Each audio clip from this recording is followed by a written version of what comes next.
שלום לכולם. אתמול, ברביעי במרץ, אפל השיקו את המקבוק ניאו.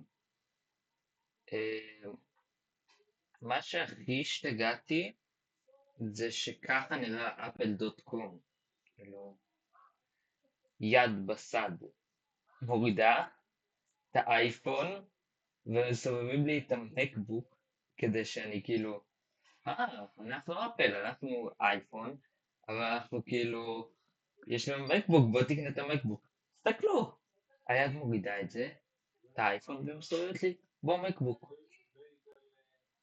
כאילו, וזה גם לא המקבוק הכי וואו, דוגרי. כאילו, איך קוראים לזה? ראיתי ב-X שמישהו העלה, ש... איפה אני אמצא את זה עכשיו? ש... פשוט אראה לכם את זה פה.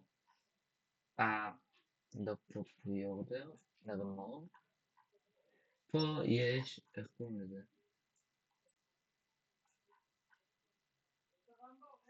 זה נראה ממש כאילו מקבוק זול, זה רק לצפות ביוטיוב ולכתוב קצת בוורד. הנה,